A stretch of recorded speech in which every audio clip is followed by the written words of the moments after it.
ሄርሜላ ጠፍታለች። ሄርሜላ እንግዲህ የጠፋችበትን ምክንያት ምንድነው?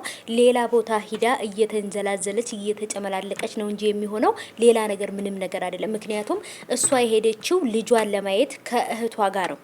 ከእህቷ ጋር ከአቤል እንግዲህ የአቤል ጋር ፍቅረኛ ሆናለሁ እያለች የምትጃጃል እህቷ ጋር ማለት ነው። ሁለቱም ልጆቻቸውን ለማየት ነው የሄዱት። ስለዚህ ማንን ነው የምትሸውዱት እናንተ? አሰላሙ አለይኩም ወራህመቱላሂ ወበረካቱ። ሰላም ሰላም፣ ውድ የተከበራችሁ የቻናሌ ተከታታዮች፣ የኔ ውዶች፣ የኔ ወርቆች፣ አሁንም በድጋሚ በቀወጠው ቪዲዮ መጥቼላችኋለሁ። እኔ ሱመያን ወሬ ውልፍት አትልም ከኔ ማለት ነው። ዳኒ እንግዲህ በራሱ ቻናል ላይ ቪዲዮ ለቋል። ምንድን ነው አብርሃም ከጓደኛው ጋር መጥቶ ሄርሜላን ያስቀመጥክበትን ቦታ አምጣ፣ ሄርሜላን ውለዳት፣ በቃ ሄርሜላን ያስቀመጥክበት ቦታ ውሰደን፣ ሄርሜላ የት ናት ምናምን ነገር ጓገጭ ምናምን አላለም መሰላችሁ?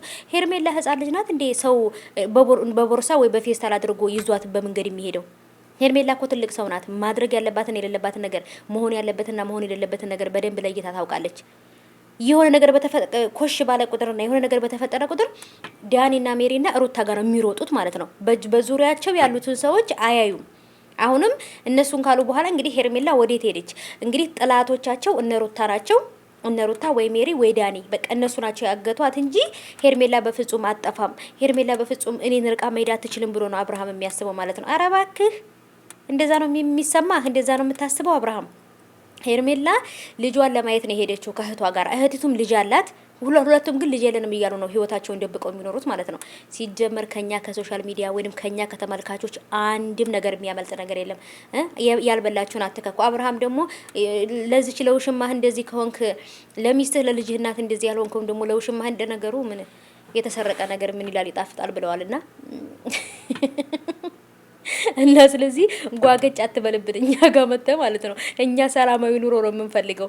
አሁን ሄርሜላም ልክ እንደተጠለፈች ወይንም እንደታገተች አድርጋ ልጆቹን ለማጋጨት ሌላ ርዕስና ሌላ ታሪክ ለመፍጠር ነው አሁን እየንትን እያሉ ያሉት። ሄርሜላ ጠፋች ትጥፋ፣ ሲጀመርም አልጠፋችም ትመጣለች ማለት ነው። ሄርሜላን ማን ነው የሚፈልጋት? ኦሬዲ በቃ በሩታ ምክንያት ዳኒና ሜሪ ወይንም የሆኑን ሰው ምናምን ብሎ ዳኒ ጋር ምናምን መጥቶ ጓገጭ ይላል አብርሃም ማለት ነው።